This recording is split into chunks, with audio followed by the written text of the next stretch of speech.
It's time for the Longines Chronoscope, a television journal of the important issues of the hour, brought to you every Monday, Wednesday, and Friday.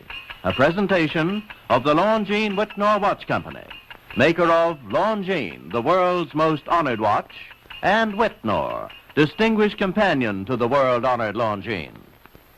Good evening, this is Frank Knight. May I introduce our co-editors for this edition of the Longines Chronoscope? Larry Lasser, CBS News correspondent, and Kenneth Crawford, National Affairs Editor of Newsweek magazine.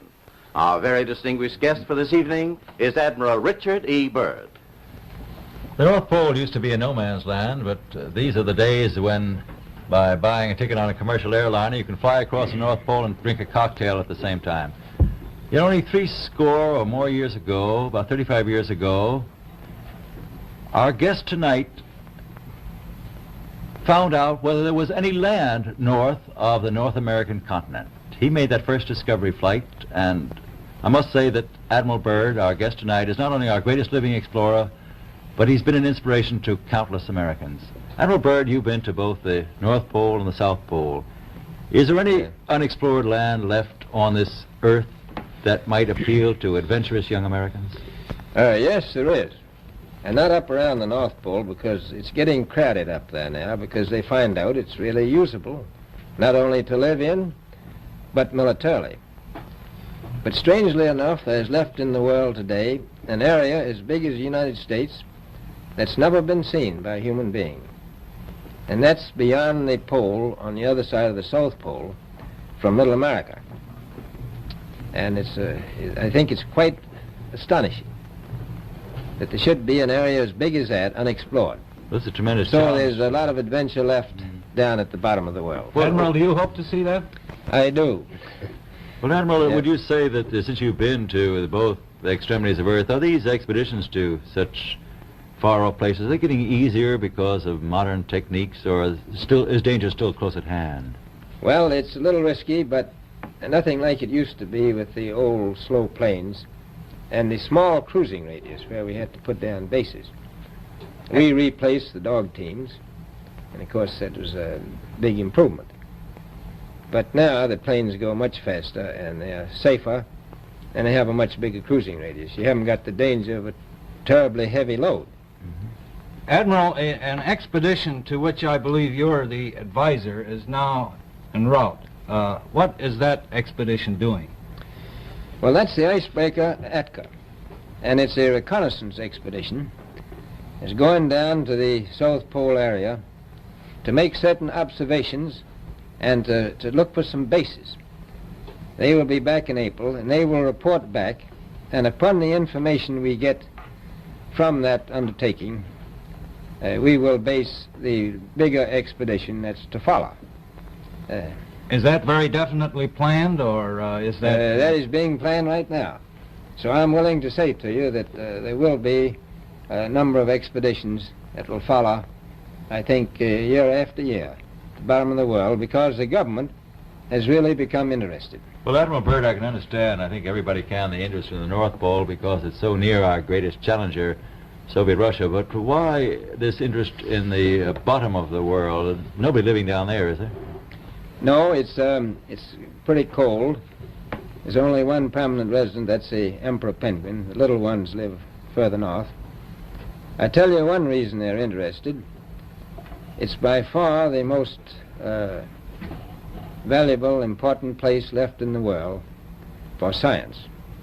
That's why the scientific groups all over the nation are really interested. But more important than that, it has to do with the future of the nation, those to come after us, or even during your lifetime, because it happens to be an untouched reservoir of natural resources. And, you know, as the world shrinks with an ever-increasing acceleration, far-flung places, once useless, like we thought the North Pole was, and no man's land, become very useful. The bottom of the world will be important, not only to us, but to our allies. I was going to ask you, does it have military importance? It has some, and as the world shrinks, it will continue to shrink with an ever-increasing acceleration. thus bringing these places closer. And in the future, I can see a time when it will be very, very important strategically. Well, has the development of air power increased the strategic importance of places like the very much Palma so. Peninsula, we'll say? Very much so. Even now, if anything happened and we lost the Panama Canal, we would have to control the islands just north of Antarctica, which are part of Antarctica, and between there and Cape Horn. I've heard it said that there are 7 continents in the world, and one of them has never been seen by a woman, and that's Antarctica. Is that actually true? Well, if the Palma Peninsula is an island, as far as I know, that's true. No woman's ever stepped foot upon the Antarctic continent, and it's the most peaceful place in the world. Well, I'm sure that won't last very long. I understand that now that you're working with the Arnold Bread Company in charge of frozen foods. Now, is there any future for frozen foods down these frozen extremities? Well, I think the human race can be helped by that. This was thought out by Dean Arnold, who's, in my opinion, a great humanitarian. He learned that we went down there after 4 or 5 years and finished a meal that we had left there on the table when we had evacuated Little America. Everything was perfect, including the bread. So he got the idea of this frozen bread, and already he sent some to Europe, and it worked very well over there for some of the starving people. So you can store it down to the Antarctic, and against the lean years, and you wouldn't have any people in the world really starving if you did that. Yes, in the event of an atomic war... You stay there forever. Admiral, you speak of the resources of Antarctica. What are they? What are the natural resources there? Well, we've found enough of coal within 180 miles of the South Pole in a great ridge of mountains. It's not covered with snow, enough to supply the whole world for quite a while. Well, that's the coal. Now, there's evidence of many other minerals. We are pretty sure there's oil. Now, that coal shows the bottom of the world.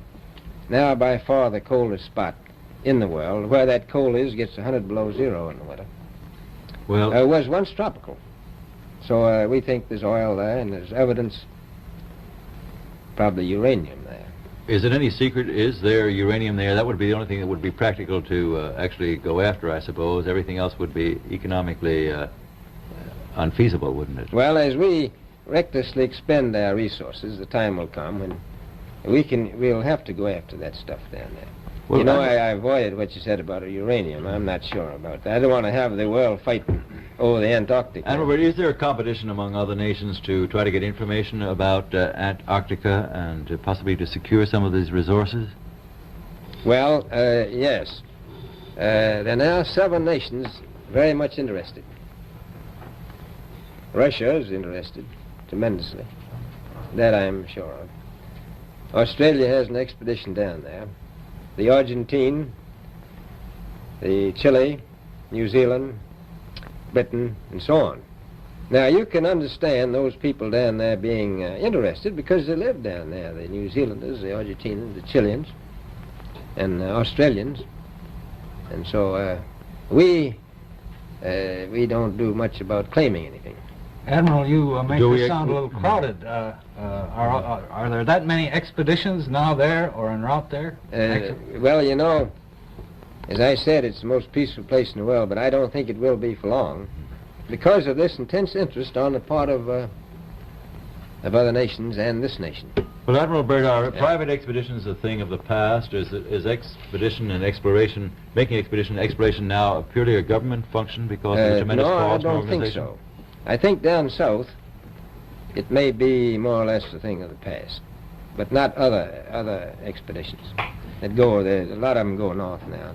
This latest expedition now on the way is a government expedition, I take it. Yes, that's the government. But may I ask you, is there a great difference between the top of the world and the bottom of the world? There is. Now, the North Pole is the center of an ocean 10,000 feet deep. The South Pole, the center of a plateau, 10,000 feet high. The North Polar Sea is surrounded by continents slightly frozen. The Antarctic continent is surrounded by a belt of ice frozen seas of at least 1,200 miles thick. Now, the south is a plateau. It gets, in some places, 14,000 feet up. I've been over areas about 13,000, and it's a little bit chilly up there. So there's that big difference between the top and bottom of the world. The north really isn't very cold up there on the Arctic Ocean. Not compared to the south. Admiral Byrd, we often hear it said that our young Americans now aren't as hardy as their forefathers. Do you think that Americans do measure up to the standards, the physical standards and morale standards of the past? I do. I don't believe that. I think they're just as hardy. Well, what would you say was the most valuable factor on an expedition? Is it morale, or physical courage, or is it sheer equipment? Well, I've always thought that loyalty was by far the most important trait. The British told me that when I first went down in 28, that I couldn't possibly get through the winter night without a mutiny if I took more than 20 men. But to serve science, I had to take 42 men. And then I took 56 the next time, and so on. So, and I did find that loyalty was the most important thing during the winter night when it's very hard on your nerves. I think that's best trait. Well, that's a very valuable characteristic at any time. Well, thank you very much, Admiral Byrd. It's been a great pleasure to have you here tonight. It's a pleasure to be with you. The opinions expressed on the Longines Chronoscope were those of the speakers. The editorial board for this edition of the Longines Chronoscope was Larry Lusser and Kenneth Crawford. Our distinguished guest was Admiral Richard E Byrd.